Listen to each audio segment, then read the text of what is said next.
Espera mais um minutinho para ver se mais alguém vai entrar. Senão eu já começo, certo?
Boa noite, pessoal.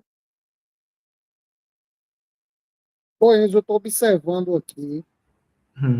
Eu acho que o pessoal não colocou ninguém para moderar a discussão.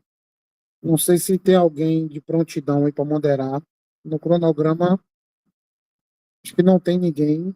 Para a gente não atrasar muito, né? Já entrou boa parte do pessoal. Eu vou dar início aqui, a não ser que tenha alguém disponível aí para moderar, mas eu posso moderar. Então, boa noite, pessoal, né? Essa é a nossa primeira reunião do semestre de discussão, de estudo, né? Espero que vocês tenham feito a leitura, né, do artigo. Lembrar de sempre consultar o cronograma que está disponível na descrição do grupo. Então, tem um cronograma nosso lá disponível. E hoje, né, nós vamos discutir esse artigo, que é um artigo muito interessante, né? Nós precisamos melhorar a nossa capacidade diagnóstica, né? Não só do ponto de vista presencial, mas também, como a gente já vem discutindo aqui no grupo, né? As novas tecnologias nos proporcionam, a gente está acompanhando os pacientes de maneira remota. Então, esse estudo é um estudo que nos traz, né, essa discussão. Então, vai ser bem interessante. Queria agradecer ao Dr. Enzo Bittencourt, né, que é um fisioterapeuta graduado pela UESB, né? Atualmente, ele é fisioterapeuta da emergência pediátrica do Hospital Geral Prado Valadares. Vou passar a palavra para ele poder conduzir a apresentação do estudo e também se apresentar. Enzo, meu querido, muito obrigado por sua contribuição aqui no grupo, né? Você está sempre junto com a gente aqui, fortalecendo o nosso grupo. Você é uma inspiração. Gratidão por tudo. A palavra está com você. Muito obrigado, professor. Queria dar uma boa noite para todos que estão presentes aqui hoje. Desde já agradecer, né, a presença de vocês. Como o professor falou, é o nosso primeiro encontro do semestre para poder fazer uma discussão científica. E é um momento de grande aprendizado, é um momento que a gente tem esse espaço aberto, né, para poder conversar um pouquinho sobre um determinado artigo, sobre um determinado tema, algo que possibilita tanto um maior entendimento, né, que a gente pode levar para a nossa prática pessoal, enquanto profissionais, fisioterapeutas, mas também um maior entendimento em relação à nossa parte, né, que a gente também traz aqui para o grupo, que é o desenvolvimento de pesquisas, né, relacionadas a essas temáticas e outras afins. Como o professor falou, meu nome é Enzo, sou fisioterapeuta formado pela UESB, para quem não me conhece. Atualmente eu trabalho lá no Hospital Geral Prado Valadares, especialmente em duas principais setores, né? Agora eu estou alternando um pouquinho, que é na emergência pediátrica e também no internamento pediátrico. Hoje fiquei responsável por poder conduzir essa apresentação do artigo, Eu espero que desde já seja um momento bem proveitoso para todos, que a gente possa discutir bastante em relação a esse tema, tá certo? Desde já, pessoal, quem quiser me interromper pode ficar à vontade, seja para tirar alguma dúvida ou para poder me sinalizar em relação à parte do slide, né, se não passou alguma lâmina, ou então se o meu áudio ficar ruim em algum momento, podem ficar à vontade para me interromper, que não tem problema nenhum, tá certo? Então, hoje, o artigo que a gente vai discutir, esse artigo foi lançado em 2025, então é um artigo que é bem recente, embora ele aborde um pouco uma temática, né, que nos assolou há alguns anos atrás. E o título desse artigo é Validade, Confiabilidade e Diferença Mínima Detectável no teste de sentar e levantar de forma síncrona e assíncrona numa teleavaliação em pacientes com síndrome pós-Covid-19. Para poder dar uma contextualizada, então, esse artigo, ele nos traz, né, essa é a nossa principal condição, que é a Covid-19, como nós sabemos, foi uma patologia viral responsável por causar uma pandemia global em meados do início do 2020, e ela tem um potencial de agudização muito rápido, que pode acabar gerando alguma síndrome de desconforto respiratório. Mas, para além desse aspecto agudo que ela traz, uma outra preocupação que foi lançada é em relação a suas sequelas relacionadas a momentos tardios após a detecção inicial daquele paciente, né, que estaria infectado pelo vírus do SARS-CoV. E essa preocupação tardia em relação a esses sintomas foi dado o nome de síndrome pós-Covid-19, um dos nomes, pelo menos. Essa síndrome ela é categorizada com a presença de alguns sintomas tardios relacionados à Covid-19. Dentre eles, e alguns dos mais importantes, é a fadiga relacionada ao cansaço do paciente, dores que se concentram em regiões musculares e também articulares, a presença de uma fraqueza global, tanto associada pela própria patologia, como também pelo processo de internamento, que é bem delicado, e também a dispneia aos pequenos, médios e grandes esforços presentes na vida diária do nosso paciente. Pensando dentro de todo esse contexto, inicialmente, né, tanto para o contexto de distanciamento social daquela época, mas também pensando em ferramentas alternativas para a gente poder ganhar dessa barreira de distanciamento que pode acontecer entre nós profissionais e os pacientes, algumas medidas de avaliação foram pensadas para poder tentar minimizar essas problemáticas. Dentro dessa ideia, dessa medida de avaliação, era necessário que pudesse ser ferramentas que conseguissem medir o desempenho funcional e físico daquele paciente, para poder entender como é que está sendo o desempenho dentro das suas atividades, dentro do seu dia a dia, em relação às suas aptidões cardiorrespiratórias e seus desenvolvimentos funcionais em relação a cada uma das suas ações. Também é necessário que fosse uma ferramenta de alta reprodutibilidade para poder garantir confiança, né, de que aquelas medidas objetivas, de fato, representem aquilo que o paciente tem em diferentes avaliações, por isso reprodutível, em relação ao contexto tanto de distanciamento social naquela época por conta da pandemia, mas também enquanto ferramenta para quebrar barreiras de distanciamento que a gente vê hoje em dia em relação à necessidade de deslocamento, que vai envolver atributos financeiros para aquele paciente e tudo mais, e que a gente possa desenvolver ferramentas que consigam nos aproximar de uma forma que a gente atenda de forma eficiente aquele paciente, mesmo sem a necessidade de 100% da nossa presença ao seu lado. Pensando nisso, um dos exames, uma avaliação que cobre bem, pelo menos a maior parte desses critérios, é um teste de sentar e levantar. E nesse caso específico do artigo, eles trazem um teste de sentar e levantar de 1 minuto, que avalia o desempenho funcional dos pacientes através da contagem de repetições máximas da ação de sentar e levantar no tempo de 60 segundos. Então, nosso paciente inicialmente sentado, a partir de um cronômetro ali do lado, que vai datar de 1 minuto, que é solto, o paciente vai realizar a ação de sentar e levantar o máximo de vezes que ele conseguir, e a partir dessa quantidade de repetições, a gente vai ter uma ideia de desempenho funcional e físico daquele paciente, pelo menos uma avaliação global naquele momento.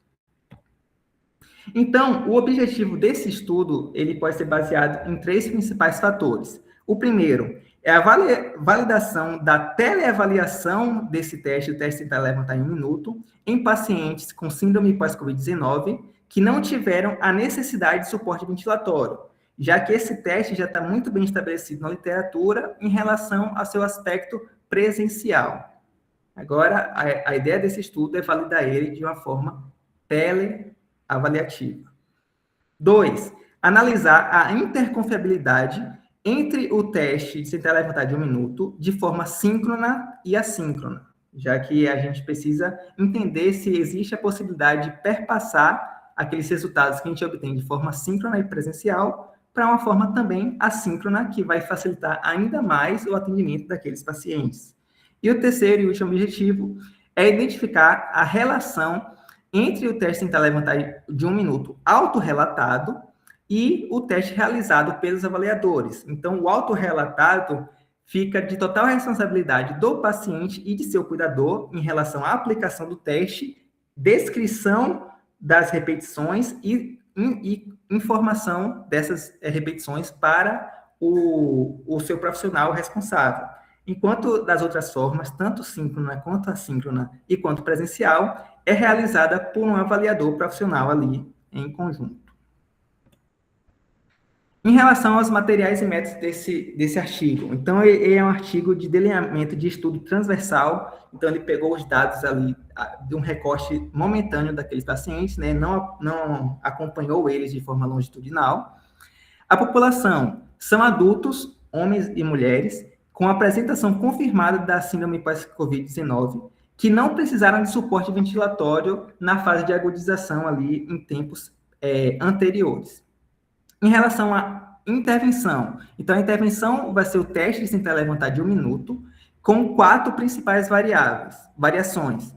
A aplicabilidade dela de forma presencial, a aplicabilidade dela de forma síncrona, mas de forma à distância, né? A aplicabilidade dela à distância e assíncrona, e a aplicabilidade dela à distância e de forma autorrelatada. Para o desfecho principal de avaliação em relação a essa plausibilidade, foi a intervariabilidade dos resultados testados nessas diferentes modalidades. Então, se eles realmente, nesses diferentes testes, acabavam tendo uma interrelação ali bem consistente. Em relação ao critério de inclusão e exclusão do estudo, para ser incluído, como falei, precisava ter um PCR de SARS-CoV-2, que é o vírus responsável pela Covid-19, confirmada com sintomas de condições pós-Covid-19. E 2, precisava ser indivíduos adultos, e aí a partir dos 18 anos.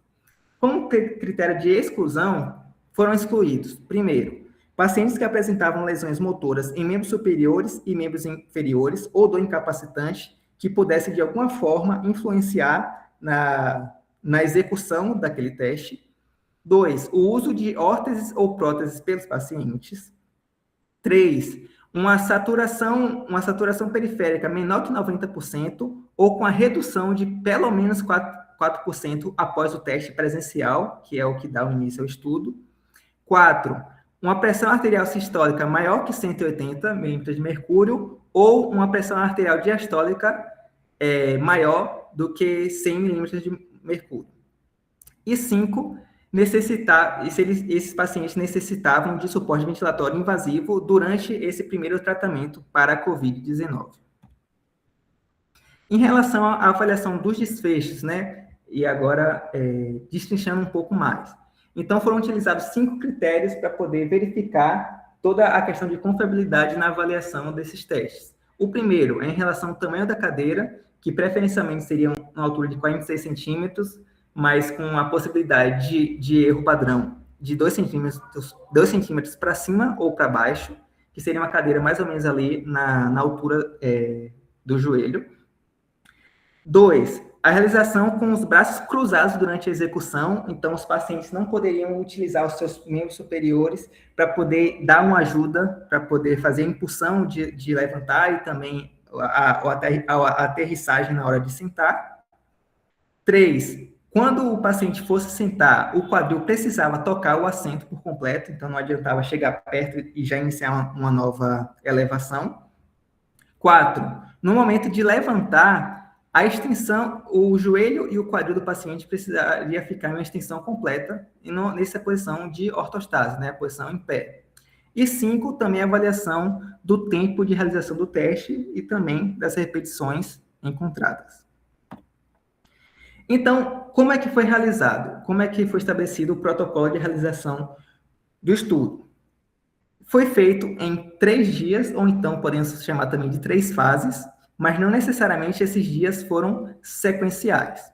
Então, no dia 1, que é no momento logo de introdução daquele paciente a ser uma amostra do estudo, teve a avaliação feita de forma presencial, que ela que foi a responsável por ser o ponto de comparação com todos os outros resultados posteriores.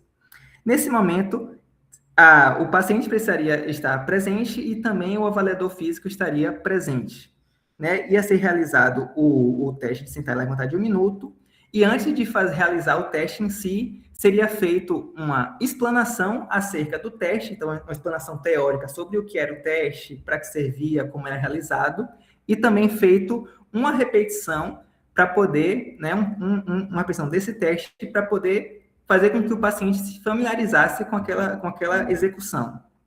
Após toda essa familiarização, realmente foi realizado o teste em 1 minuto e contado o ciclo de sentar e levantar daquele paciente. De 48 horas até 72 horas após, ou seja, de 2 a 3 dias após a realização desse primeiro teste, os pacientes eles eram randomizados para realizar ou o teste síncrono ou o teste assíncrono. Se o paciente fosse inicialmente randomizado para realizar o teste síncrono, seria mais ou menos no mesmo sentido do que foi realizado o teste presencial, com a diferença, né, desse distanciamento.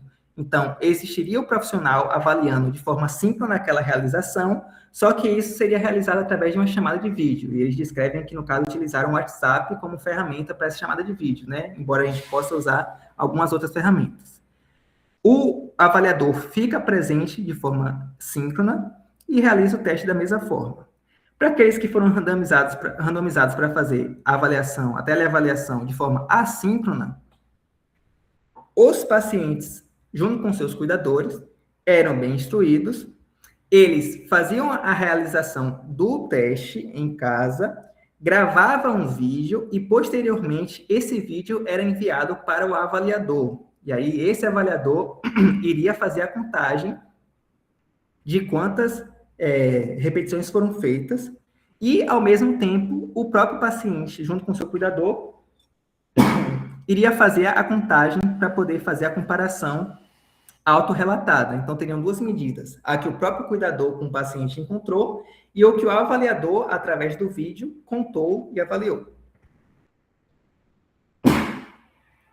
Depois de 2 a 3 dias também nessa fase, os pacientes faziam um crossover. Então, aqueles que foram randomizados inicialmente para ser assíncronos e síncronos, eles invertiam. E depois de 2 a 3 dias, os síncronos faziam a tarefa assíncrona e os assíncronos faziam a tarefa síncrona. Ou seja, não existia um grupo controle de intervenção e comparação. Todos os pacientes, a amostra total, realizou todos os testes. O teste presencial, o teste síncrono, o teste assíncrono e o teste autorrelatado. Agora, em relação aos resultados. Na tabela 1, o artigo nos traz em relação à demografia dos participantes da nossa amostra. Então, a amostra total foram de 38 participantes, sendo que destes, 31 eram mulheres e 7 eram homens. A idade média foi de 47,8 anos, com a variação aqui apenas de 5 anos, em média, entre homens e mulheres. O índice de massa, o peso corporal, em média, 79 quilos, com uma variação bem grande, porque as mulheres apresentavam 75 quilos em média, enquanto homens apresentavam um peso maior, de 93,7. A altura, em média, 161,8 centímetros, mas também com a variação muito grande entre homens e mulheres, já que as mulheres tinham em média 159 e homens 173. Horas de atividade física por semana, 2,3 em média, com a variação não significativa entre os dois. O tempo desde o primeiro, diagnóstico de Covid-19 em meses, em média 11,8, quase um ano após o primeiro diagnóstico, e com a variação aqui não significante, mas de mais ou menos 3 meses entre os participantes, homens e mulheres. Em relação à escala de fadiga, de gravidade da fadiga, 50,5 em média, com uma fadiga muito maior e significativa para as mulheres, que apresentavam 53 em média, enquanto os homens apresentavam apenas 21 pontos nessa escala de gravidade. Em relação agora aos resultados obtidos com os testes. Então, aqui cada teste. Para o teste presencial, que é o STSP, as repetições contabilizadas foram 20, em média, com um desvio padrão de 6,1, e a escala de fadiga de 5. Para o teste síncrono, 22,1 repetições, com desvio padrão de 6,4 e uma escala de esforço de 5,5. Para o teste assíncrono, 22,1 em média de repetições, com desvio padrão de 6,8 e 5 na escala de esforço. E para o teste autorrelatado, 22,9 com desvio de padrão de 7,2 e uma percepção de esforço também de 5. E a gente percebe que as repetições tiveram diferenças significativas quando comparados ao principal comparador, que é a avaliação presencial. Agora, entrando mais a fundo em relação à parte de avaliação entre a confiabilidade e a consistência daqueles resultados entre cada tipo de teste. Então, quando colocado o teste presencial comparado com o teste síncrono, ele gerou um índice de confiabilidade, um coeficiente de correlação de 0,86, o que na escala seria um excelente índice de correlação, mas com um intervalo de confiança que variou desde 0,52 até 0,95. A diferença de efeito médio foi em relação para a escala. A escala presencial registrava, em média, uma diferença de menos 9,6% de repetições quando comparada à escala síncrona. E uma diferença absoluta, em média, de 2,1, com a variação de limite de 10,3. Para o teste assíncrono, ele teve um coeficiente mais baixo, que seria um coeficiente só apenas como bom, em relação à avaliação presencial, com uma variabilidade de intervalo de confiança de 0,45 até 0,83, e o índice presencial registrou um efeito de repetições de 9,8% de repetições a menos, e menos 2,2% de forma absoluta, com uma variação do limite de 18,8%.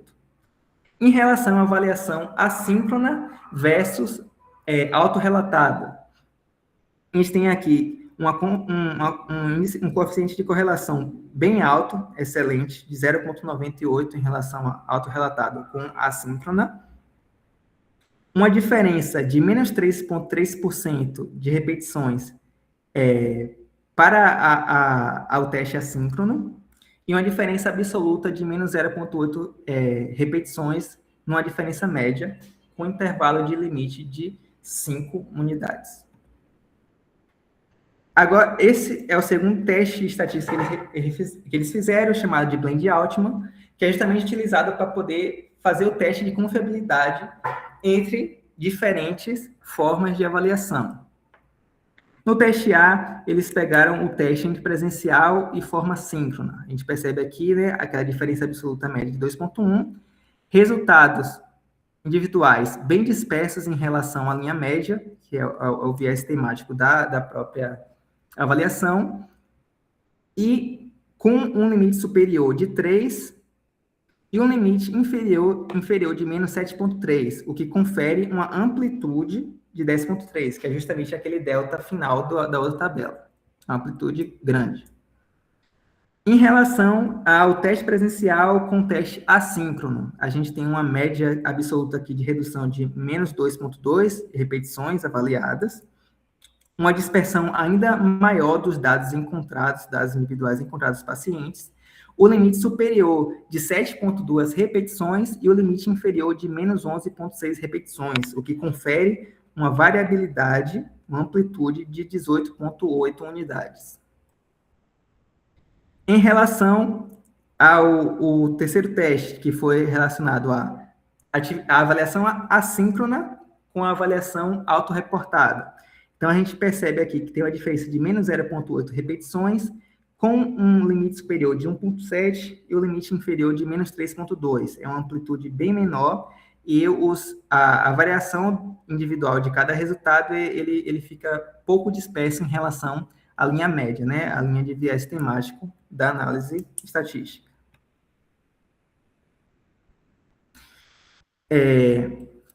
Em relação, agora, à tabela de confiabilidade, não entre os testes, mas a confiabilidade entre os dois avaliadores que fizeram os testes, né? Porque para cada um daqueles testes foram realizados através de 2 avaliadores, de forma independente, e depois comparados os dados para poder identificar a correlação e a confiabilidade entre aqueles dados apresentados.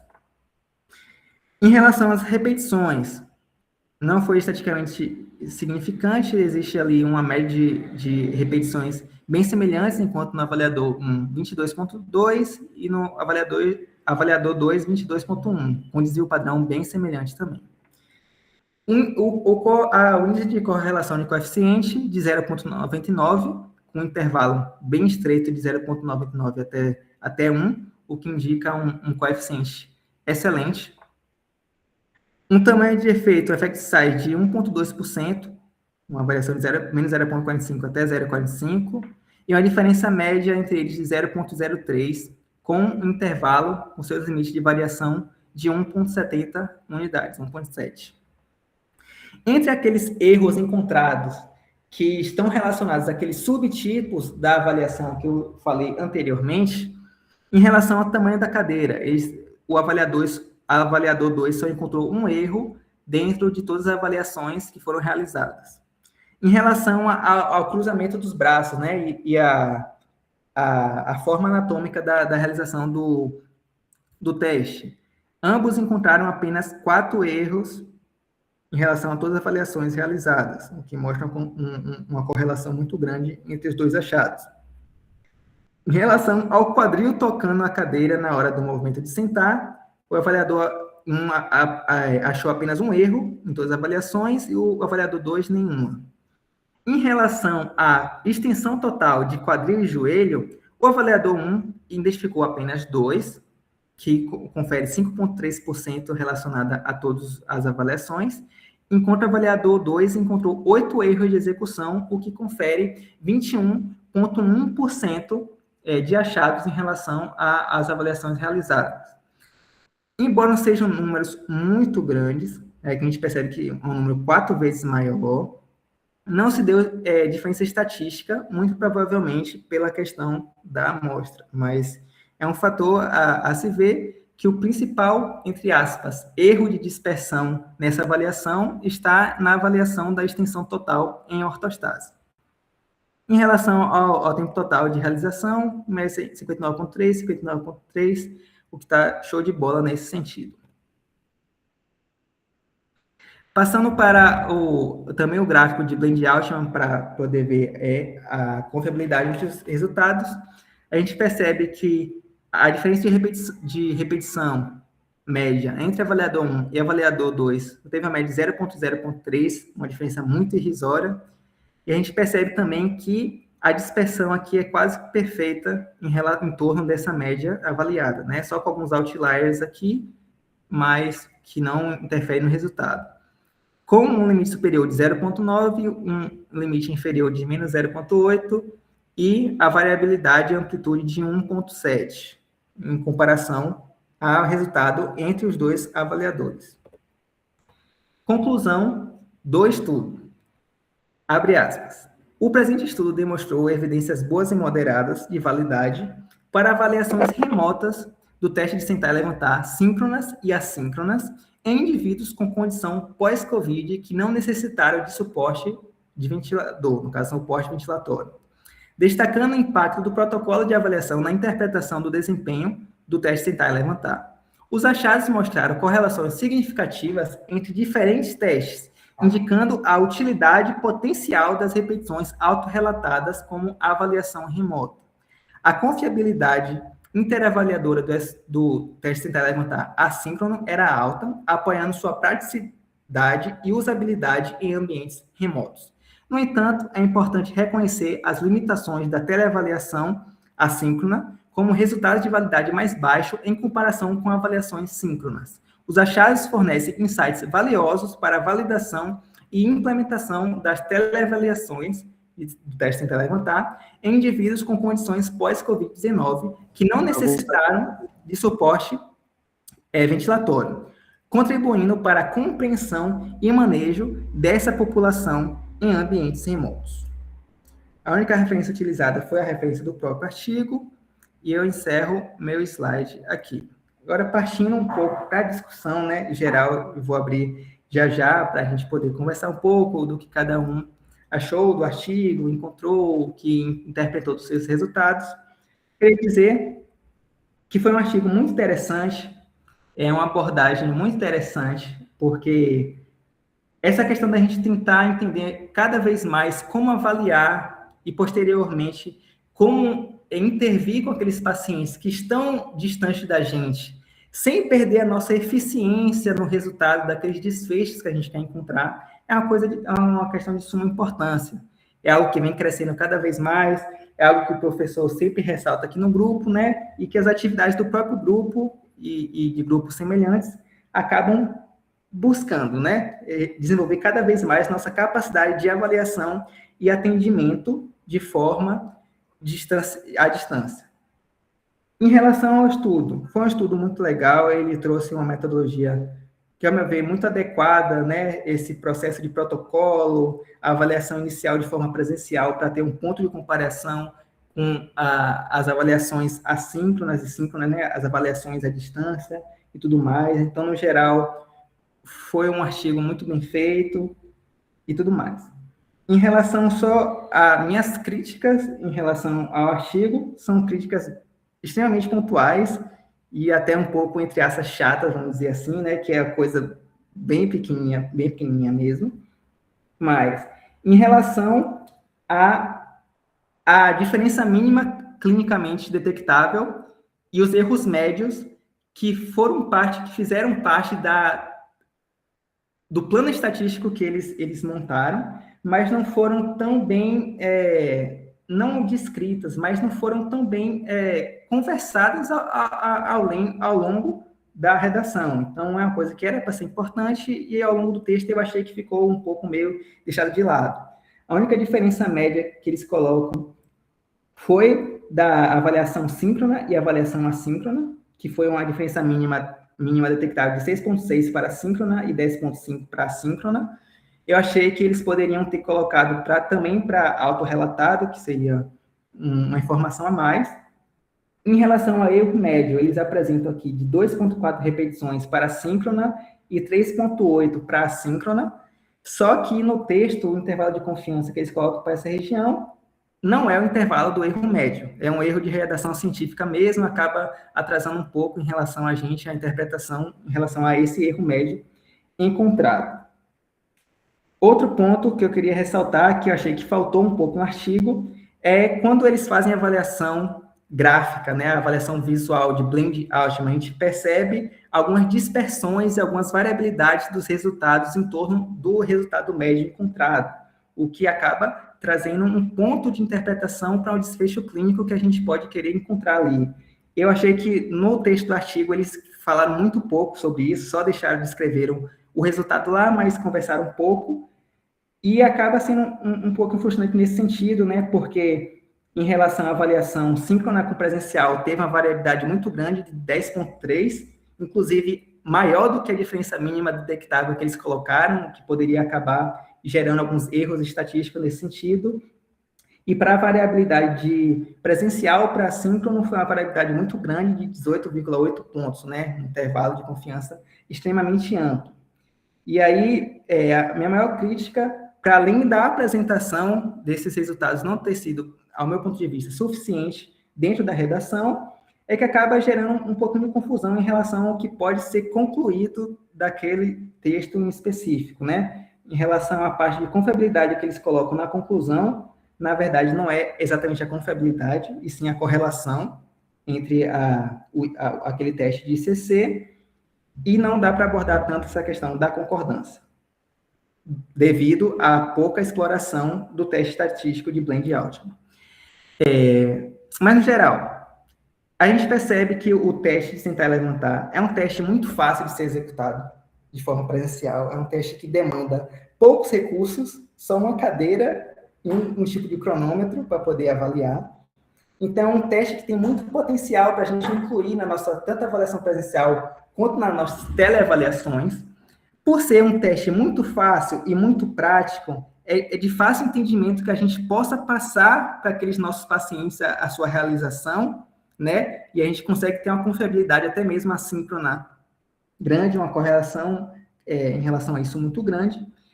Então, é um teste que vale a pena a gente cada vez mais estudar, tentar entender cada vez mais, talvez explorar isso em estudos com amostras maiores, um pouco mais homogêneas em relação à análise de subgrupos, para a gente poder ter uma confiança ainda maior de como replicar esses dados na nossa prática clínica. Pessoal, essas foram as minhas impressões. Eu gostaria que agora, né, esse momento, fosse um momento que vocês pudessem abrir o microfone, conversar um pouquinho sobre o artigo, falar as suas impressões, o que é que vocês levam desse artigo e desse teste de forma à distância para a nossa prática clínica. Então, fiquem à vontade, certo? Grace já levantou a mão, então pode ficar à vontade para iniciar, viu, Grace? Boa noite a todos. Meu nome é Grace, eu vou fazer algumas observações, né? Sobre a leitura. Achei bastante interessante esse tema, porque é um tema que também eu estou trabalhando agora, que é a telereabilitação, né? A avaliação da funcionalidade desses pacientes, mas o tema que eu estou estudando é pacientes cardíacos. Mas, visto também sobre esse tema de hoje, eu achei bastante interessante. E o que eu vou, né, dizer a respeito é que, assim, existem algumas limitações importantes, né, nesse artigo. O teste presencial, ele foi sempre, ele foi feito primeiro. E aí, isso pode ter criado um efeito de aprendizagem também desses pacientes. Não teve também controle do uso de oxigenoterapia ou ventilação não invasiva. A gente não sabe essas informações no artigo. A amostra também foi muito pequena e a predominância da amostra foi feminina, porque também não houve estratificação por sexo. Esse artigo ele também é importante, porque ele valida uma medida funcional simples, é uma medida simples, fácil aplicável, né, barata, e também a distância em pacientes com condições de Covid-19. E isso faz com que a gente consiga também ampliar esse acesso ao monitoramento da fisioterapia. E ele fala sobre, como ele trouxe, né, no artigo, falando sobre os formatos que foram divididos, né, síncrono, assíncrono, né, e autorrelatado. Só que o formato síncrono, ele parece ser mais robusto. E tem a questão dos termos também de validade, enquanto o assíncrono, ele mantém uma alta confiabilidade entre os avaliadores. Então, observou-se, né, que os pacientes eles tiveram uma facilidade a mais de realizar, porque eles fizeram o primeiro momento, né? Como ele falou também sobre isso. E esse estudo também, ele vem sugerindo aí que nós, profissionais nós tenhamos um efeito aí de aprendizado, porque esses testes, eles são feitos remotos, mas eles tiveram um maior número de repetições, né? Ele fala que teve até 10% de diferença das repetições de presencial para o remoto. Então, ele fala sobre essa confiabilidade dos dados, que se aproxima, né? O síncrono se aproxima mais do presencial, e o que acredito que seja importante, na minha opinião, sobre esse estudo, é que ele facilita o acesso dos pacientes pós-Covid aos cuidados de monitoramento da telereabilitação em fisioterapia. Porque esses pacientes, eles têm uma dificuldade também de sair de casa, devido à dispneia, né, que ele fala sobre a questão da questão do desconforto respiratório, né, então, essa dispneia causada pelas sequelas pós-Covid faz com que esses pacientes tenham dificuldade de sair, tenham dificuldade de realizar atividades habituais. Então, esse artigo, ele fala também a respeito dessas limitações, né, que eu apresentei, mas também dos benefícios de uma avaliação de telereabilitação. Muitos desses pacientes são pacientes também do SUS, que não têm condições, né, de ter uma fisioterapia, um telemonitoramento ali presencial. E, então, acredito que o estudo ele vem a observar que esse teste de levantar e sentar em 1 minuto, ele pode ser usado, sim, de forma remota, em pacientes pós-Covid. Principalmente no formato síncrono, que foi o que eu falei, que foi o primeiro, porque ele teve melhor validade. Já o assíncrono, ele também é muito útil, né? E muito confiável entre os avaliadores, mas ele exige mais cuidado na interpretação. Por isso que pode ter viés de erro interpretativo desses formatos. Então, o artigo ele tem o maior mérito em oferecer essa base para a telereabilitação também, mas com um efeito mais de aprendizagem e limitação também metodológica. Que mais? Deixa eu pensar. Então, esse tema também, né, pós-Covid, telereabilitação é muito importante, teve esse boom aí, né, após essa pandemia, recentemente. Então, muitos pacientes, eles começaram a apresentar essa fadiga, foi o que eu falei. Então, nem todos eles conseguem comparecer ao serviço. Por isso, a telesaúde, a telereabilitação, ele ganharam muito valor nesse perfil de pacientes. Então, dá para acompanhar a funcionalidade à distância com segurança e boa precisão? Então, eu deixo essa pergunta para vocês. Dá para acompanhar, de acordo com o que a gente estudou hoje, de acordo com a discussão desse artigo, é confiável acompanhar a funcionalidade desses pacientes com segurança e boa precisão? Aí eu deixo aí essa pergunta para vocês. Obrigada.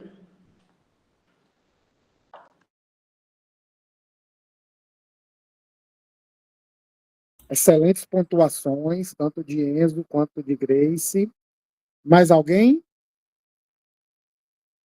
Eu estou acompanhando aqui no chat, não tem nenhuma pergunta no chat. Quem gostaria de falar, principalmente a galera mais novinha aí, falar o que entendeu, isso é muito importante para a gente poder acompanhar vocês de uma maneira melhor. Tem Milary,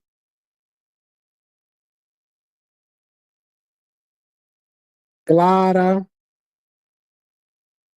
Brenda, Jéssica, Maria, Yasmin, Vitória. Dúvidas? Ninguém ficou com dúvidas? Um artigo difícil desse, complicado, cheio de termos novos.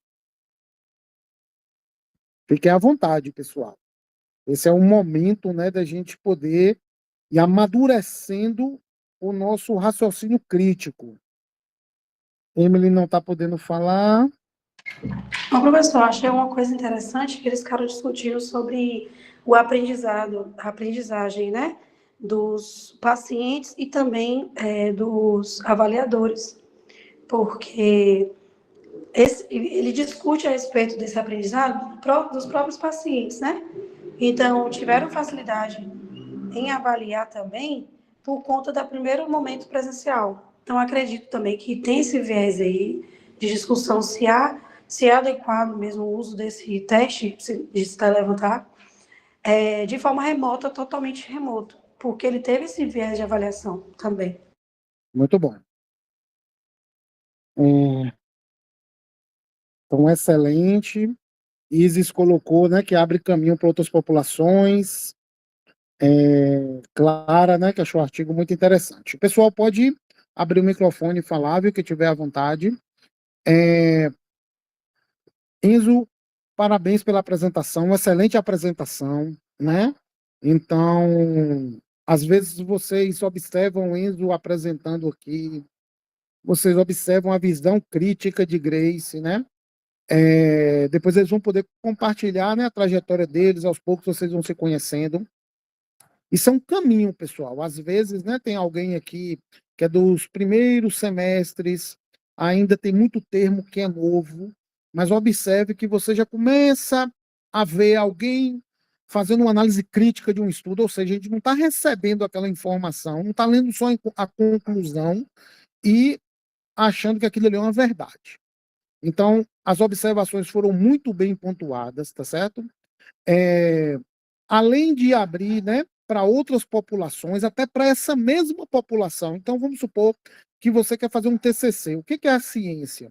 É a gente tentar melhorar as coisas que os outros já fizeram. Então, por exemplo, Grace fez uma observação aqui interessante, né? Isis fez uma observação interessante. Será que a gente não pode utilizar isso em outras populações? Você pode replicar esse mesmo estudo em outra população para você ver se você pode usar testes, né, à distância. Então, ó, que coisa bacana. Poxa, eu estou pensando em fazer meu TCC, estou pensando em fazer meu projeto de mestrado, estou pensando em fazer meu trabalho de conclusão de residência. Ó, que ideia legal aí, né? Não é tão trabalhoso, né? Por quê? Porque você não tem que ficar marcando com o paciente para ir no serviço. Você liga, faz por WhatsApp, se torna uma metodologia mais fácil. Os profissionais que estão enxergando, né, essa possibilidade aí, são profissionais que serão diferentes no futuro. Então, olha só, você tem como rastrear a funcionalidade de uma pessoa pelo seu telefone. Então, isso é muito bom. Isso pode ser aplicado a outras populações. Então, tem um grupo aqui que está estudando os sobreviventes à doença crítica, que compartilham de muitos problemas que foram citados nesse estudo. São pacientes que ficam fracos. Então, o paciente que sai da UTI, ele fica mais fraco, ele tem fadiga, ele também tem dor. Será que ele performa bem num teste desse? Então, são reflexões bem interessantes, tá bom? Vou pontuar alguns problemas graves desse artigo aqui. O principal problema dele é que ele fez um cálculo amostral errado, né? Eles fizeram um cálculo para correlação, sendo que o principal objetivo deles era avaliar a confiabilidade. Então, para um cálculo de correlação, deu uma amostra pequena de 38 pacientes e eles só incluíram 38. 38 foi muito pouco. Então, a amostra pequena, né? Quem replicar esse estudo com uma amostra maior vai ter um estudo muito mais forte, muito mais robusto. Outro problema que teve aqui, Grace apontou muito bem, mas que pode ser resolvido. Então, por exemplo, né? Se eu fosse refazer esse estudo, eu não colocaria todo mundo para começar fazendo no presencial. Ele poderia ter dividido os grupos ali. Alguns pacientes fariam primeiro remoto para depois fazer presencial. Isso ia diminuir a confusão do efeito de aprendizado, porque alguns iam aprender no presencial, mas outros iam aprender no remoto. Então, por que que sempre as medidas remotas foram maiores do que a presencial? Então, a dúvida que ficou aí, porque, em geral, né, em torno de 10%, né, praticamente quem fez virtual, avaliação remota, sempre levantou e sentou mais vezes. Mas será que se essas pessoas, o primeiro teste dela fosse no remoto, será que a gente não conseguiria resolver um pouco dessa dúvida, né? Então, uma forma, né, de melhorar esse estudo seria aumentar o número de participantes, fazer um cálculo amostral mais adequado. Eles erraram na fórmula, eles descreveram lá, mas a descrição deles, né, eu estava lendo mais cedo aqui, eu vi que eles erraram, mas é normal também, tá certo? Nem sempre a gente consegue fazer um estudo perfeito. Então, é óbvio que quando a gente para aqui para ler, é mais fácil encontrar problemas, né, do que quando a gente está executando. Então, quando a equipe estava executando, é uma equipe de pesquisadores da rede Sara, né, fizeram com muito zelo, com muito carinho, com muita atenção. Entretanto, a gente está aqui tentando, né, entender melhor. Então, se a gente faz um cálculo amostral, né, eu não deu a internet, eu fiquei sem internet hoje, eu ia até fazer um cálculo amostral para isso, mas é óbvio que a gente teria que ter mais pacientes. Esse é um ponto importante, né? A gente precisaria, além de incluir mais pacientes, incluir uma maior variabilidade, principalmente entre os sexos, né? Teve pouquíssimos pacientes do sexo masculino, esse foi um outro problema. Na hora de rodar o protocolo, né, eles alternaram o síncrono e assíncrono, mas eles poderiam ter alternado também o presencial. Então, nem todo mundo deveria fazer primeiro o presencial, eles deveriam dividir em 3 grupos, e esses grupos serem randomizados, ou seja, fazer de maneira aleatória, para que os pacientes não aprendessem. Então, os pacientes foram aprendendo o teste, possivelmente foi isso que impactou no que nas avaliações remotas terem um maior número de repetição. Além disso, eles utilizaram essa medida estatística do minimamente detectável de uma maneira errada. Depois, no futuro, vocês vão entender melhor isso. Essa medida eles não fizeram de uma maneira muito adequada, né? Essa medida ela não deve ser feita assim, ela deve ser feita quando eu faço o teste e reteste. Enfim, mas quando eu estou lendo um estudo, eu preciso entender se isso muda alguma coisa na minha prática. E isso muda muito. Isso muda muito. Isso mostra para a gente que nem sempre a gente precisa estar pegando nas pessoas para avaliar ela. Nem sempre a nossa avaliação precisa ser corpo a corpo, né? O que a literatura internacional fala face to face, né? Face a face. Aqui no Brasil a gente chama de presencial. Então, o fisioterapeuta, ele ainda acha que ele precisa estar ocupando o mesmo espaço geográfico que o paciente para avaliar ele. Isso causa grandes dificuldades dentro do sistema de saúde, né? Grace falou muito bem aqui, tem pessoas que moram longe, tem pessoas que têm dificuldade de se deslocar. Então, essas pessoas podem ser acompanhadas à distância e você vai interpretar os testes que você está fazendo dessa forma. Tentar procurar um estudo. Então, por exemplo, né, Stephanie está aqui, e Stephanie costuma aplicar o teste de sentar e levantar nos pacientes dela, que são sobreviventes da UTI. Quando Stephanie pegar um resultado de um paciente dela, ela precisa entender que talvez a avaliação dela pode superestimar o número de vezes que o paciente levantou e sentou. Por quê? Porque ela está fazendo isso de maneira remota. O ideal, o top, era ela fazer de uma maneira presencial. Porém, tem pacientes de Stephanie, se ela puder falar um pouquinho depois, que moram na roça, distante, eles não têm como se deslocar para procurar um serviço de fisioterapia. Eles têm um baixo poder aquisitivo, socioeconômico, né, cultural, enfim. Porém, o fisioterapeuta está conseguindo entrar na casa dele através do WhatsApp e realizar uma avaliação e realizar um diagnóstico e perceber que esse paciente não está performando bem. Uma, uma, uma mensagem que esse estudo passa muito interessante também, né?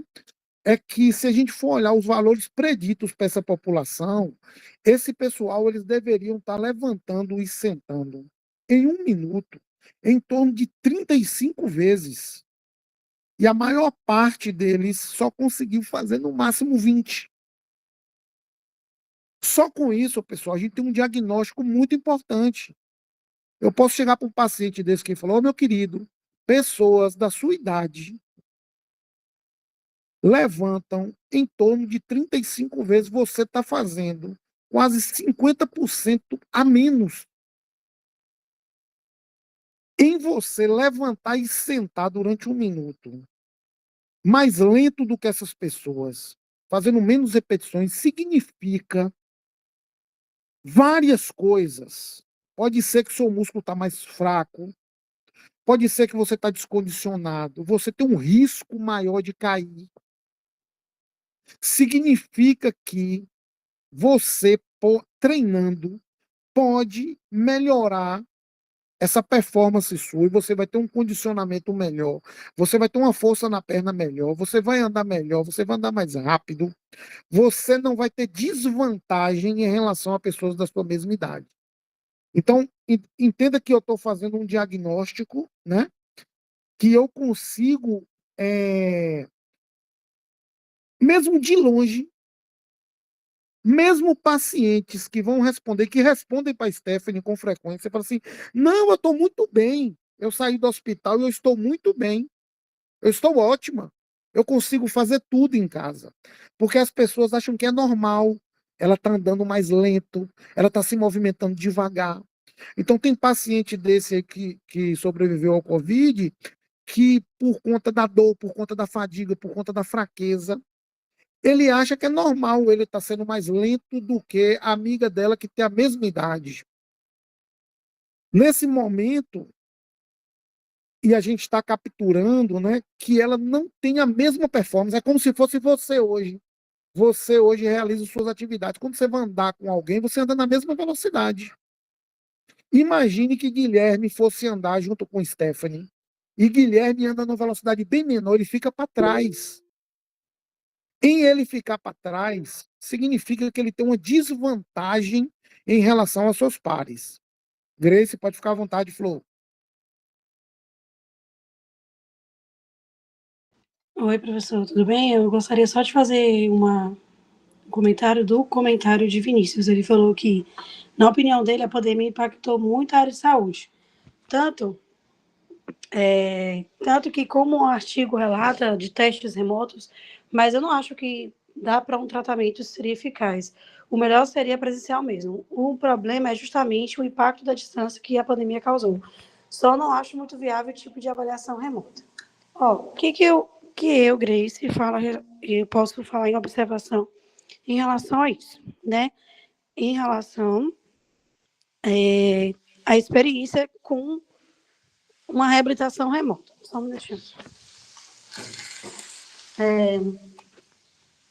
Assim, dá para fazer uma avaliação remota e também dá para fazer uma reabilitação remota. Tive experiência com paciente com DPLC, paciente fazia uso de CPAP, fazia o uso de acapela, né? Ciclometria, cinesioterapia, motora, deambulação, teste de caminhada, tudo isso é capaz de fazer, né? As limitações ocorrem, lógico, né? Tem que ser monitorizado, frequência cardíaca, saturação, pressão arterial durante todo o momento de avaliação, né? De reabilitação desses pacientes. Então, tem essa diferença, né? Significativa, né? Em relação ao estudo, mas eu acredito sim que dá para reabilitar um paciente respiratório via telereabilitação. Só isso que eu queria dizer. Excelente discussão, né? Da equipe de telereabilitação que eu estou vendo Stephanie falar a experiência dela, né? Reabilitando os pacientes aí à distância. Vinícius, existem, é, existem formas de cuidado que são padrão ouro, né? Então, o ideal é que eu pegasse, né? Seu José, Dona Maria, todo mundo tivesse acesso a entrar numa clínica, ser reabilitado com um profissional ali presencialmente, né? Liliane também é, fez essa colocação. Entretanto, né, nem tudo na vida a gente consegue fazer de uma forma ideal, perfeita, né? Então, por exemplo, vou dar um exemplo aqui para vocês. Para mim saber quanto está o oxigênio no corpo de uma pessoa, o ideal é eu furar a artéria dela, coletar o sangue, colocar dentro de uma máquina para me saber quanto de oxigênio tem ali. Mesmo assim, tem erro isso.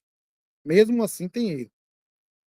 Porém, como eu não tenho como furar o braço de todo mundo, eu desenvolvo um equipamento que eu boto na ponta do dedo e tenho como estimar o oxigênio dessa pessoa.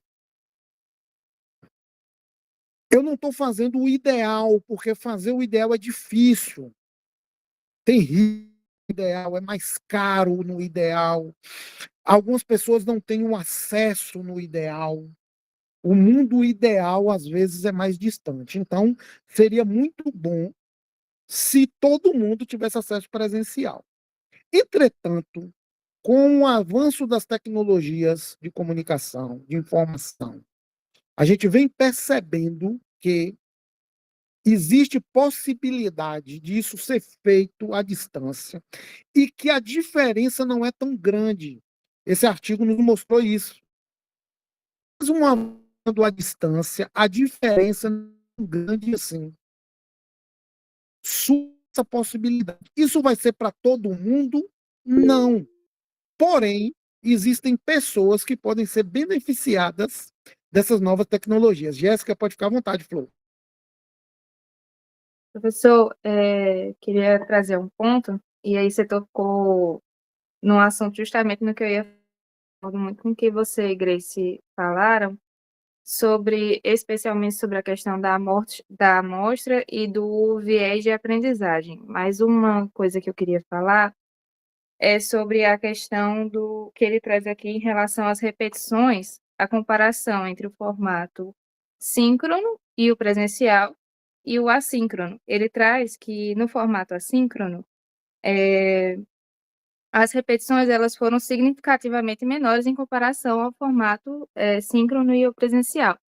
E aí entra dentro dessa questão que a gente está discutindo em relação a, infelizmente, realmente existe o padrão ouro, né, de que o presencial seria o mais adequado, e até entra a questão da uma faca de dois gumes em relação ao viés de aprendizagem, de que a gente precisava que esses pacientes aprendessem primeiro a fazer, né, o teste para depois replicar em casa, até para a gente também ter um controle em relação a se eles estavam fazendo da forma correta ou não.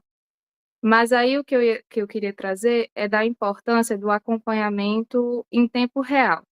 Eu acho que realmente às vezes o presencial vai ser melhor e nada vai substituir o presencial, mas o acompanhamento em tempo real, talvez ele traga um pouco da que a gente tem do próximo, né, do presencial, principalmente pela questão de estimulação. Quando a gente está lá acompanhando em tempo real e motivando o paciente, e acompanhando ele para ver se ele está superestimando também ou não as repetições que ele está fazendo, isso também já ajuda muito e acaba, entre aspas, né, compensando o fato de você não estar ali presencialmente com aquele paciente. Eu tive uma experiência ali em relação à reabilitação de pacientes pós-Covid, lá na faculdade ainda, e quando a gente ia fazer os testes de espirometria com os pacientes, fez-se um protocolo de 8 semanas de reabilitação com esses pacientes, em que a gente fazia a parte de fortalecimento muscular, né? Treinamento muscular, de treino de força e da parte cardiorrespiratória também, além do TMI. E aí fazia-se a espirometria antes e após aquelas 8 semanas. E uma coisa que era muito importante, que eu observava que era muito importante para o paciente, era que sempre o avaliador incentivava muito o paciente. Então, vai, vai, vai, vai, gritando mesmo. E quando o avaliador era bem assim, não sei nem qual que é a palavra que eu uso, mas muito, ele se esforçava. Então, acho que o principal nisso aí entra a questão do acompanhamento em tempo real. De fato, infelizmente, nem todo mundo vai ter acesso a uma reabilitação presencial, mas se a gente puder trazer, na nossa prática, né, uma reabilitação em que você, de fato, acompanha o paciente ali na hora, isso aí já vai beneficiar de uma forma bem importante o seu tratamento com aquele paciente. Enzo,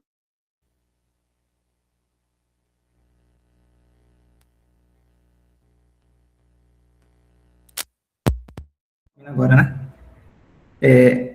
Pegando a gancho da discussão, eu queria trazer 2 pontos aqui. Primeiro, em relação a essa questão que a gente está abordando, né, que, de fato, é como se encaixasse um viés novo, um viés de aprendizado. E não só esse acaba existindo no artigo, porque tem outros aspectos ali que muitos dos nossos pacientes não têm acesso, como, por exemplo, os participantes, eles já estavam inseridos dentro de um hospital de reabilitação, enquanto alguns dos nossos pacientes, né, eles vão passar do zero e tudo mais. Então, em relação a essa questão a gente fala, né, a gente pega a amostra para poder tentar pegar aquela amostra, aqueles resultados para poder transformar aquilo para toda a população. De fato, tem algumas limitações. E eu acho que o principal ponto desse artigo é justamente esse ponto de partida de que alguma outra coisa pode ser realizada, né? Independente de todas as limitações e tudo mais. E aí entra naquela questão, porque, de fato, a expectativa e a realidade é que sempre é muito provável, vou falar assim, sempre não, é muito provável que todas as comparações entre intervenção e avaliação de presencial para formas à distância, o presencial acabe tendo vantagem em relação ao ganho dos desfechos. Mas aí que a gente começa a trabalhar com aquela questão de não inferioridade, do quanto que aquela avaliação, aquela intervenção, de outra forma, reduz aquele efeito máximo do padrão ouro, vamos dizer assim, e o quanto ele vai ser aceitável para poder chegar naqueles pacientes que, por vezes, não teriam chance de forma nenhuma de conseguir um presencial, né? Então, é todo um contexto e tudo mais, e essa que é a parte muito interessante da gente, tipo, entender os artigos, tentar interpretar e trazer para a nossa prática, de uma forma crítica e individualizada. Aí, aproveitando só a última parte da fala de Jéssica ali, e ressaltar um ponto positivo para esse artigo, né? Porque o artigo, pelo menos na descrição, eles deixam a execução daquele teste de forma neutra. Então, não tem, pelos avaliadores, as palavras de incentivo para a realização do teste. Então, pelo menos para esse artigo, nesse sentido, é uma coisa muito positiva, porque neutraliza essa questão que, de fato, influencia muito em como a gente fala com o paciente, quanto a gente incentiva ele e tudo mais, né? Então, era só isso que eu queria falar por um momento. Eu acho que foi Aristóteles e depois Jéssica. Aristóteles, está podendo falar? Ô, pessoal, muito boa noite a todos e todas. É uma imensa satisfação, né? Tá tratando de uma temática tão atual, né? Tão necessária e diferencial da fisioterapia. Me lembro muito bem, né? E o professor Rodrigão e outros colegas aí anteriores, que essa questão presencial, né? Da cinética ali presencial, daquela fisioterapia raiz ali, né? De você realmente fazer os testes funcionais, de você realmente ver a importância prática de um paciente crítico, que logo no início você já introduz um protocolo de reabilitação eficiente. Claro que isso demanda, né, cuidados especiais, uma equipe treinada, uma visão de entender que aquele paciente tem que se mover o quanto antes, né?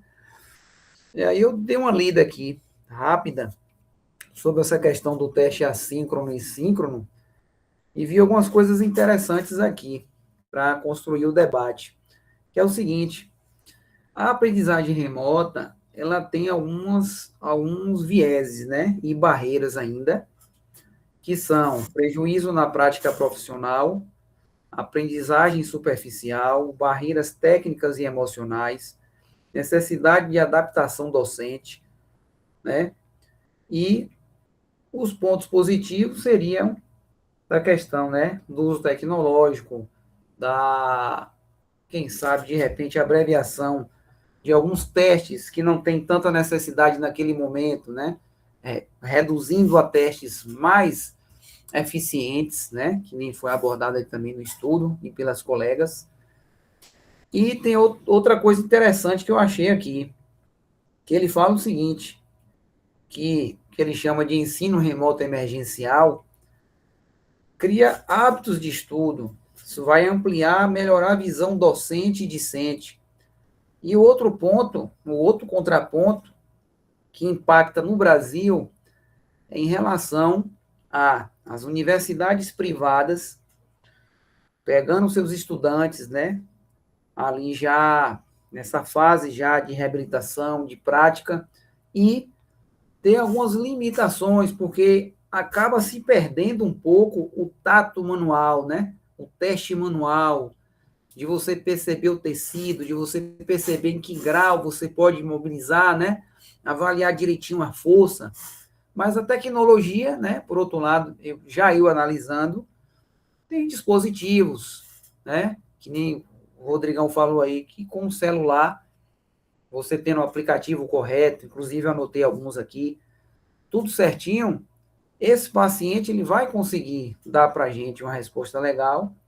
Mas outro contraponto é que nós temos a maioria da população nossa, brasileira, quando sai, né, do hospital para se reabilitar, infelizmente, tem uma condição aquisitiva mais baixa. Então, é necessário, nesse sentido, que sim, estimule a tecnologia, que dê condições, né, pelo menos para a maioria desses pacientes, ter pelo menos um mínimo de tecnologia que você possa aplicar e ajudar esse paciente e a gente, à distância, conseguir mensurar algo, né?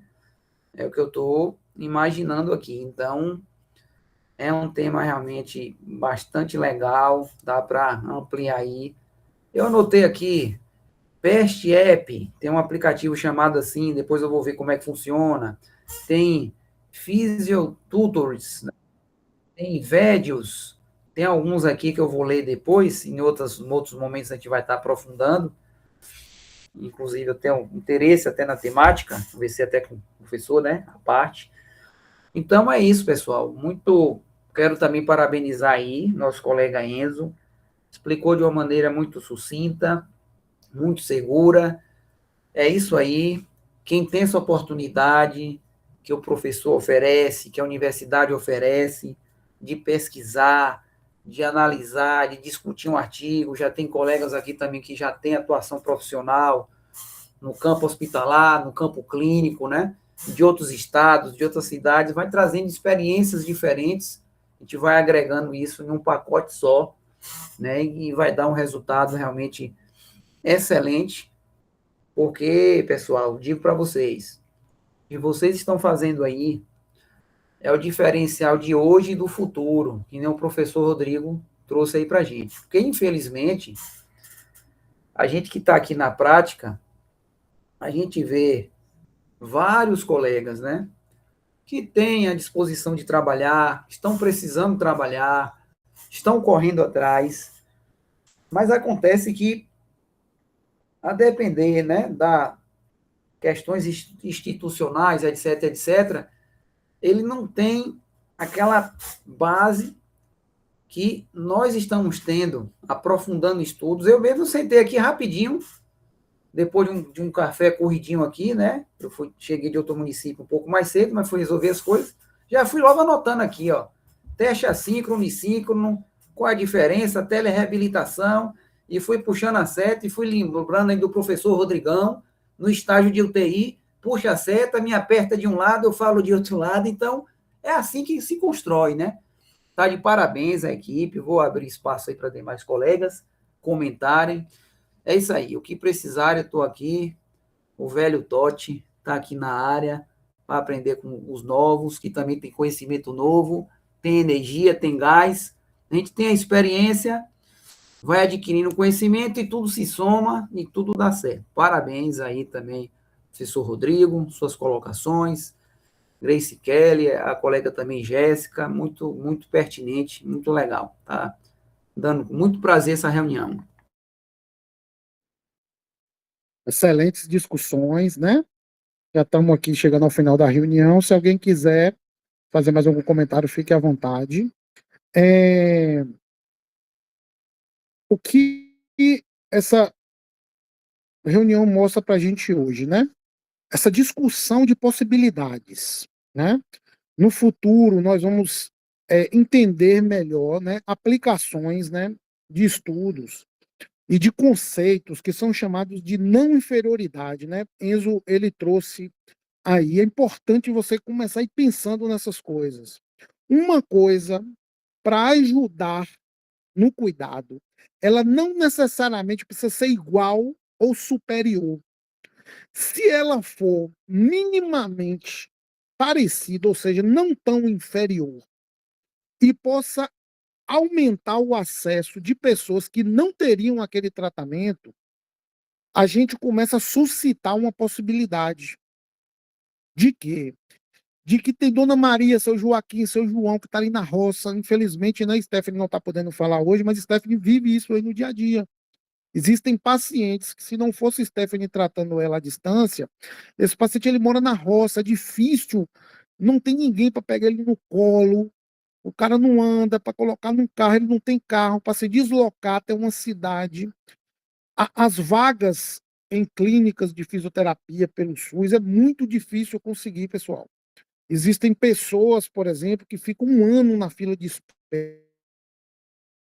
espera para poder conseguir uma vaga numa clínica, né?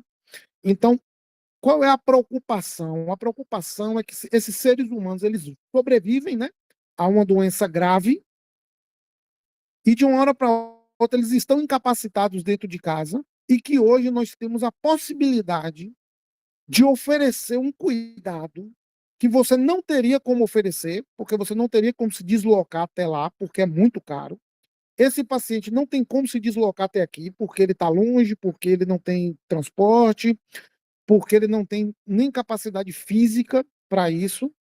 Então, a gente suscita uma nova possibilidade dentro da tecnologia. Então, nem sempre o que a gente tem que oferecer para o outro vai ser o melhor, porque o melhor não é factível naquele momento, por diversas questões, por diversas questões. Então, por exemplo, durante a pandemia, diversos pacientes da prefeitura me chamou para a gente ajudar aqui. Diversos pacientes, eu sabia que eu precisava avaliar esse paciente com um oxímetro. A gente não tinha oxímetro disponível. Teve dias aqui que eu disparei. A gente chegou um lote de 200 oxímetros aqui na cidade e a gente não teve condição de avaliar todo mundo. Olha o que eu estou falando, que a oximetria não é nem a melhor forma de avaliar a oxigenação. Na época, eu tive que dar um treinamento aqui para a gente ver a coloração da pele. Então, a gente falou: olha, se o cara tiver azul, você liga que a gente vai ter que mandar um oxímetro para lá, porque senão a gente vai ter que mandar ele para o hospital. Então, a gente tem que adaptar. Não tinha como oferecer o melhor, porque era uma situação de emergência. Paciente que está dentro de casa, sem acesso à fisioterapia. E agora, o que eu vou fazer? Poxa, cara, esse cara tem um WhatsApp aí, vamos tentar. É possível, não é o ideal, existe uma margem de erro, então a grande interpretação que a gente faz, existe uma margem de erro, mas que ela não é tão grande assim. O estudo, ele teve uma equivalência moderada, não foi boa, não foi a ideal, porém não foi ruim. Então, poxa, será que se a gente melhorar esse estudo, melhorar o protocolo dele, pensar em novas metodologias, será que a gente não é capaz de avaliar de uma maneira melhor? Só finalizando essa questão do síncrono e do assíncrono aqui, como experiência também real nossa. O síncrono, Jéssica, também seria top, né? A gente, poxa, vamos pensar, Dona Maria não tem condições de ir até uma clínica. Não tem clínica perto na região onde ela mora, não tem vaga, ela vai ficar desassistida, a gente está preocupado. Então vamos ligar para Dona Maria. Só que o problema é que Dona Maria nem tem uma internet de qualidade para a gente avaliar. Então tem diversos pacientes da gente também que tem esse problema. Quem tem a internet é uma sobrinha que mora longe e tal. Essa sobrinha ela tem como ir lá, gravar e mandar para você. Então, olha para você ver que interessante. A gente não tem nenhum ideal. Existe uma coisa que é um pouquinho inferior, mas que dá para quebrar o galho, que seria eu ligar para esse paciente e ver ele em tempo real. Mesmo assim, nós temos pessoas que têm essa dificuldade, porque a internet não é boa, não tem um aparelho celular naquele momento. Eu já tive pacientes aqui acompanhando que o agente comunitário passa lá na casa dele uma vez por semana e é ele que filma e me manda. Então, a gente começa a tentar contornar o problema, né? Eu explico para a família, ó, quando vocês puderem procurar um fisioterapeuta, procure. Ah, Rodrigo, mas não tem condição, eu não tenho condição de ir aqui, né? Teve uma senhora que falou: será que eu posso colocar ele numa carroça para levar? Eu falei bem assim: não, não é o ideal. Aí a gente começa a contextualizar com a vida da pessoa, né? Eu falei: ele ainda está muito fraco, muito debilitado. Se você colocar ele numa carroça, vai machucar ele, né? O paciente estava com uma ferida no bumbum, porque ficou muito tempo internado. Então, eu falei: vamos aqui, ó, vamos organizar. Me filma, manda ela filmar esse teste aqui, né? E me manda que eu vou prescrever direitinho, né? Então, eu sei que não é o melhor, mas é o que é possível naquele momento. Teve uma colega que falou aqui que não estava nem conseguindo levantar e sentar. Isso também já aconteceu com a gente. E aí, hoje, foi um aprendizado, inclusive, foi até um trabalho que a gente publicou num congresso aqui recentemente, que foi a gente organizar uma rede de apoio. Então, hoje, por exemplo, né, eu sempre estimulo toda a equipe de telereabilitação da gente a organizar uma rede de apoio. Tem pacientes que precisam de muita ajuda. Então, a gente organiza. Existem primos que moram perto, existem vizinhos que podem ajudar. Então, tem pessoas que não conseguem nem sair da cama ali, a gente começa a ajudar. Então, assim, fechando aqui, né, minha fala, a frase de Isis foi perfeita. Isis colocou essa questão da beleza, né, da ciência, né? Então, a gente identifica diversos problemas, mas, graças a Deus, Deus nos deu sabedoria, né, e coragem e entusiasmo para correr atrás para tentar contornar. Nem sempre, né, é o ideal, né? Vamos pensar numa viagem. Às vezes a sua viagem dos sonhos era ir para a Europa, ir para Disney. Às vezes não dá. Às vezes você vai para mais perto, para você quebrar um galho mais perto, né? Às vezes você vai comer um pastel ali na esquina para se distrair. Então, é desse contexto, né? As tecnologias estão revolucionando o nosso cuidado, né? E eu acho que a mensagem que fica é isso: a gente estar atento com essa visão crítica, né?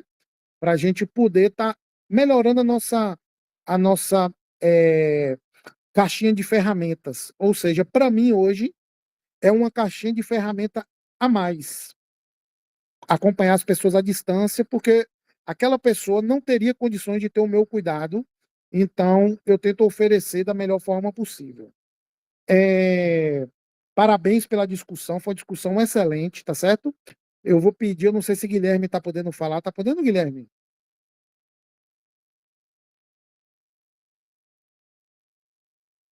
Se Guilherme estiver podendo falar, queria alguém para fazer. Acho que Gabi não está podendo falar, né? Queria ver alguém que não falou aí. Isis, se Isis estiver podendo falar, fazer uma reflexão final para a gente. Sara, Maria, Vinícius. Vitor, está podendo falar, Vitor?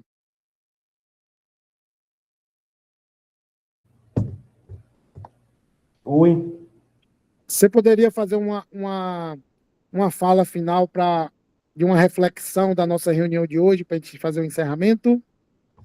posso? Deixa eu só deixar um recadinho aqui. Depois da fala de Vitor, eu vou permanecer ainda uns 10 minutinhos aqui para tirar dúvidas das pessoas que têm interesse, né, de fazer publicações, de construir resumos para congresso, de construir artigos para revista, de se organizar em grupos de discussão. Então, eu vou permanecer ainda mais uns 10 minutinhos. Quem quiser tirar essas dúvidas, pode contar comigo. Vitor, gostaria de agradecer todo mundo e vou passar a palavra para Vitor fazer uma reflexão final aqui na nossa reunião. Uma boa noite, pessoal. Vitor, fique à vontade, meu querido. Boa noite, pessoal. A reunião de hoje, né, a gente foi bastante, né, foi bastante produtiva, né? A gente teve, né, várias coisas com relação a esse artigo, né, muitas informações novas, vários conhecimentos novos, né, sobre esse artigo. Mas nós podemos, né, nós podemos aproveitar bastante, né, hoje, né, porque foi um artigo bastante interessante, né, E hoje, né, que esse artigo é muito interessante porque ele vai tratar tanto da questão de como a gente vai reabilitar nosso paciente, né, como em outras questões também, né, mas a minha reflexão é que a gente tenha mais, tipo assim, tenha mais segurança, né, na hora de fazer os atendimentos os atendimentos com os pacientes, que nós conseguimos tratar nossos pacientes, né, com autonomia, né, com liberdade, né, com destreza, né, que tenha uma boa fundamentação, né, teórica e prática, né, para a gente ter mais conhecimentos novos, que é sempre bom a gente ter conhecimento e fazermos o que é bom, né, para o nosso paciente com segurança e muita estabilidade. Queria agradecer, né, a todos pela reunião de hoje, que foi uma reunião bastante aproveitosa, né, eu, né, por exemplo, tive muitas informações novas que eu não sabia, e gostei muito, né, desse artigo. É um artigo muito complicado, né, mas a gente deu para aproveitar bastante, né, deu para a gente conhecer várias coisas técnicas, né, muitos termos novos. Eu acho que é isso, né, e a gente aproveitou bastante, né, e espero que tenha mais reuniões, né, com esse artigo, ou sobre mais artigos, né, que nós podemos discutir aqui, né, e a gente pode tratar, e a gente também pode tratar nossos pacientes, né, com mais segurança, como eu falei, né, com mais segurança, com mais destreza, né, com mais tranquilidade, né, se for pensar nesse lado, né, de a gente for fazer esses exercícios desse jeito. E também queria agradecer também a, a apresentação de Enzo também foi uma apresentação excelente, né? Ele mostrou, né, ter bastante segurança do tema, né? Foi bastante seguro, né? Tem bastante conhecimento sobre o tema. E eu gostei muito da apresentação dele, foi muito boa. Aí eu queria parabenizar ele né, por essa apresentação, que foi bastante importante aqui para todo mundo, né? Na nossa reunião. E é isso. Gratidão, gratidão a todo mundo. Obrigadão aí. Quem tiver interesse em tirar dúvidas, fica aí mais um pouquinho.